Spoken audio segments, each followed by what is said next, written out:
हम इस वक्त मिर्ज़ापुर जनपद के विंध्याचल क्षेत्र में हैं, जहां तमाम पौराणिक कथाओं और दंत कथाओं के मुताबिक यह स्थान अपने आप में अत्यंत महत्वपूर्ण अध्यात्म के दृष्टिकोण से माना जाता है।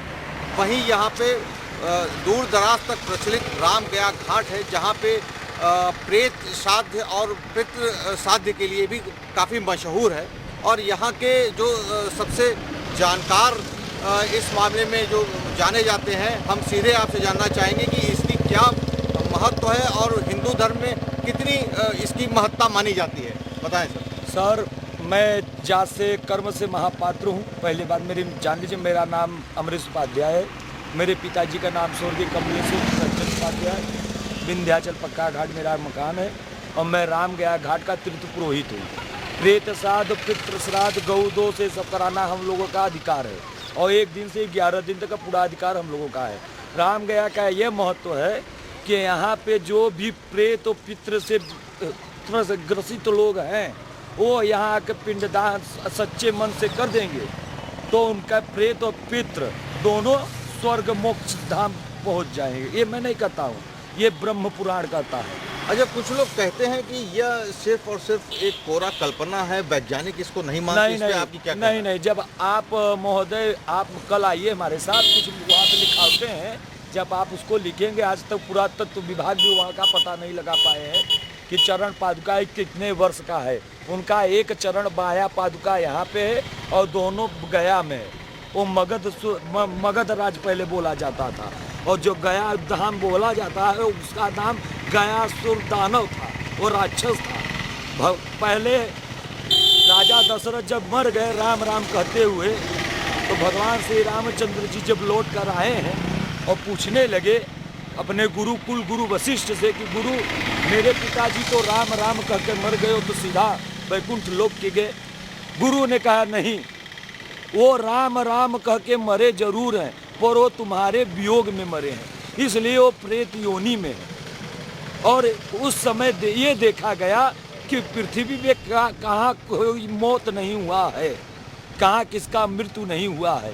अच्छा, यदि किसी घर में मौत होती है तो उसको क्या करना चाहिए आपको? पहले उसको घर से घाट तक पिंडदान करना चाहिए, क्योंकि अगर हाड़ी खाली होती है तो उसमें कुत्ता जूठा कर देता है, कोई भी मुंह डाल देगा।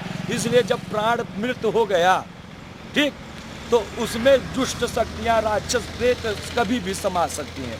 तो उसके रक्षा के लिए घर से लेकर घाट तक पिंडदान कराया जाता है। और मैं इसका विशेषज्ञ हूँ, ठीक, मैं इसका विशेषज्ञ हूँ। मैं मध्यम कोडस, नारायण बलि, आद्य श्राद्ध सभी कराता हूँ, ठीक है। अपने का जो हमारे 1 दिन से 11 दिन का कार्य है, मेरे कार्य में ना पंडित आएंगे ना ब्राह्मण आएंगे, सिर्फ मैं ही आऊँगा। पंडित का काम है वो शुभ देखे, हवन एक अनुष्ठान पूजन करवाएं, और मेरा काम है अशुभ कार्य। मौत से बढ़कर और कोई अशुभ कार्य नहीं होता। कितना महत्व है विंध्य क्षेत्र में इन सब मान्यताओं का? काशी प्रयाग अंतर्गत मध्य विंध्य के क्षेत्र, पहले इसका महत्व आप जानिए। काशी और प्रयाग के बीचों बीच आप खड़े हैं। ये जो है विंध्य पर्वत का मस्तक है। माँ उसके ऊपर पालथी मार के बैठ गई आसन लेकर।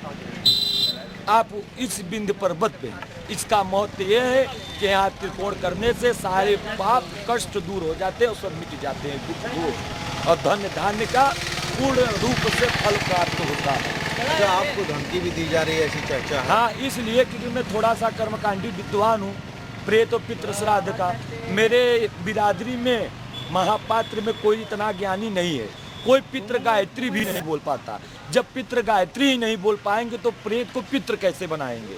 और पितृ गायत्री का मंत्र ये है, ओम देवताभ्य पृतभ्यश्च महायोगिभ्य एवच नमः सहाय सवधाय नित्य में ओ नमो नमः। ये रोज का कार्य है। जैसे संध्या गायत्री है, ब्रह्म गायत्री है, वैसे एक पितृ गायत्री है। इसको आवाहन करने से जितने दुख रोग होते हैं सब समाप्त हो जाते हैं। और मैं इसका जानकार हूँ, विशेषज्ञ हूँ। मैं इसकी और जानकारी लेना चाहता हूँ, अभी ले रहा हूँ। जितनी मुझे जानकारी है